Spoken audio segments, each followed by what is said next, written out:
Welcome once again, my friends, and thank you for stopping by to listen to an old storyteller. Today we have a story from England, and the title of this story is The Well of the World's End.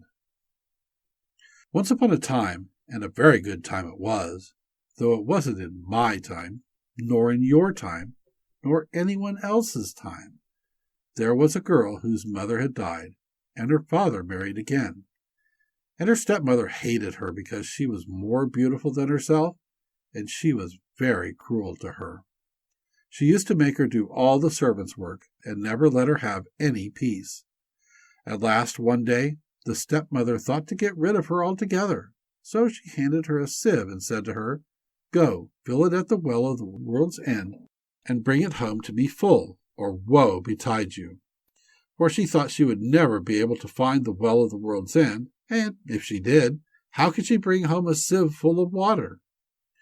Well, the girl started off and asked everyone she met to tell her where was the well of the world's end, but nobody knew, and she didn't know what to do, when a queer little old woman, all bent double, told her where it was, and how she could get to it. So she did what the old woman told her, and at last arrived at the well of the world's end. But when she dipped the sieve into the cold, cold water, it all ran out again. She tried and tried again, but every time it was the same, and at last she sat down and cried as if her heart would break. Suddenly she heard a croaking voice, and she looked up and saw a great frog with goggle eyes looking at her and speaking to her. "What's the matter, dearie?" it said. Oh, dear," she said. "My stepmother has sent me all this long way to fill this sieve with water from the well of the world's end, and I can't fill it no how at all."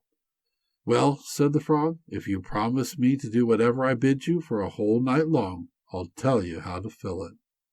So the girl agreed, and the frog said, "Stop it with moss and daub it with clay, and then it will carry the water away." And then it gave a hop, a skip, and a jump, and went flop into the well of the world's end. So the girl looked about for some moss and lined the bottom of the sieve with it, and over that she put some clay, and then she dipped it once again into the well of the world's end, and this time the water didn't run out, and she turned to go away. Just then the frog popped up its head out of the well of the world's end and said, "Remember your promise." "All right," said the girl, for thought she, "what harm could a frog do me?" So she went back to her stepmother and brought the sieve full of water from the well of the world's end. The stepmother was angry as angry, but she said nothing at all. That very evening they heard something tapping at the door low down, and a voice cried out, "Open the door, my hinny, my heart. Open the door, my own darling. Mind you the words that you and I spoke down in the meadow at the world's end well." "Whatever can that be?" cried out the stepmother, and the girl had to tell her about it and what she had promised the frog. "Girls must keep their promises," said the stepmother. "Go and open the door this instant," for she was glad the girl would have to obey a nasty frog. So the girl went and opened the door, and there was the frog from the well of the world's end, and it hopped, and it hopped, and it jumped, till it reached the girl, and then it said, "Lift me to your knee, my hinny, my heart. Lift me to your knee, my own darling. Remember the words you and I spake down in the meadow by the world's end well." But the girl didn't like to, till her stepmother said, "Lift it up this instant, you hussy. Girls must keep their promises." So at last she lifted the frog up onto her lap, and it lay there for a time, till at last it said, "Give me some supper, my hinny, my heart. Give me some supper, my darling. Remember the words you and I spake in the meadow by the well of the world's end." Well, she didn't mind doing that, so she got it a bowl of milk and bread and fed it well. And when the frog had finished it, it said, "Go with me to bed, my hinny, my heart. Go with me to bed, my own darling. Mind you the words you spake to me down by the cold well so weary." But that the girl wouldn't do, till her stepmother said, "Do what you promised, girl. Girls must keep their promises. Do what you're bid, or out you go, you and your froggy." So the girl took the frog with her to bed, and kept it as far away from her as she could. Well, just as the day was beginning to break, what should the froggies say but, "Chop off my head, my hinny, my heart. Chop off my head, my own darling.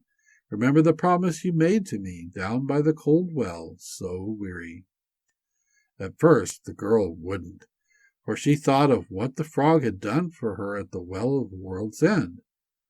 But when the frog said the words over again, she went and took an axe and chopped off its head. And lo and behold, there stood before her a handsome young prince, who told her that he had been enchanted by a wicked magician, and he could never be unspelled till some girl would do his bidding for a whole night, and chop off his head at the end of it. The stepmother was surprised indeed when she found the young prince instead of the nasty frog. She wasn't best pleased, you may be sure, when the prince told her that he was going to marry her stepdaughter because she had unspelled him. But married they were, and went away to live in the castle of the king, his father, and all the stepmother had to console her was that it was all through her that her stepdaughter was married to a prince. Thank you once again for listening to this story. If you enjoyed this story, please press that like button. Also, please help an old storyteller out by subscribing to my channel. The next story will be posted in a few days, so until then, may your story continue to be a good one.